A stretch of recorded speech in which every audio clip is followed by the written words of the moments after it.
علیہ وسلم نے ارشاد فرمایا، میں جنت کے دروازے پر کھڑا ہوا، اس میں داخل ہونے والوں کی اکثریت غریب اور محتاج لوگوں کی تھی۔ مالدار لوگ جنت کے دروازے پر ہی روک لیے گئے تھے، جبکہ جہنم میں جانے والے مالدار لوگوں کو پہلے ہی جہنم میں جانے کا حکم دے دیا گیا تھا۔ پھر میں جہنم کے دروازے پر کھڑا ہوا، جہنم میں داخل ہونے والے لوگوں میں اکثریت عورتوں کی تعداد تھی۔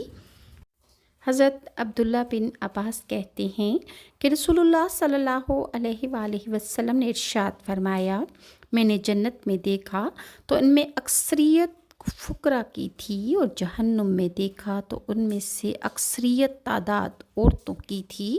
اس حدیث کو ترمذی نے بھی روایت کیا ہے، اور اسی طرح مسلم نے روایت کیا ہے کہ حضرت عبداللہ بن عباس کہتے ہیں کہ رسول اللہ صلی اللہ علیہ وآلہ وسلم نے ارشاد فرمایا، آج میں نے جہنم دیکھی ہے، اور اس جیسا منظر اس سے پہلے میں نے کبھی نہیں دیکھا۔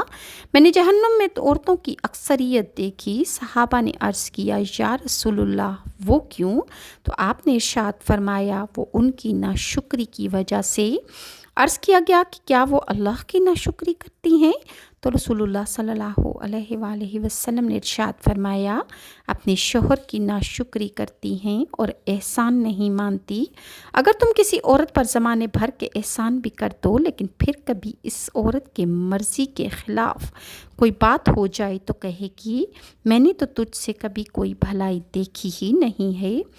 بعض عورتیں اپنے شوہروں کی ناشکری اور احسان فراموشی کی وجہ سے جہنم میں جائیں گی، اور بعض عورتیں ایسی ہوں گی کہ جو زیادہ لعنت کرنے کی وجہ سے بھی جہنم میں چلی جائیں گی۔ اس حدیث کو بخاری نے روایت کیا ہے کہ حضرت ابو سعید خدری رضی اللہ عنہ روایت کرتے ہیں، وہ کہتے ہیں کہ رسول اللہ صلی اللہ علیہ وآلہ وسلم عید الاضحیٰ یا عید الفطر کے موقع پر عیدگاہ تشریف لے گئے۔ راستے میں آپ صلی اللہ علیہ وآلہ وسلم کا گزر عورتوں پر ہوا تو آپ نے ارشاد فرمایا، اے عورتوں، صدقہ کیا کرو۔ میں نے جہنم میں دیکھا ہے کہ عورتوں کی تعداد بہت زیادہ ہے۔ عورتوں نے عرض کیا کہ یا رسول اللہ صلی اللہ علیہ وآلہ وسلم، اس کی کیا وجہ ہے؟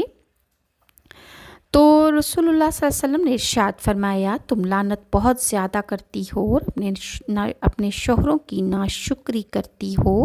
اسی طرح بعض عورتیں جو باریک اور تنگ اور نیم اریاں لباس پہننے کی وجہ سے بھی جہنم میں چلی جائیں گی، اور بعض عورتیں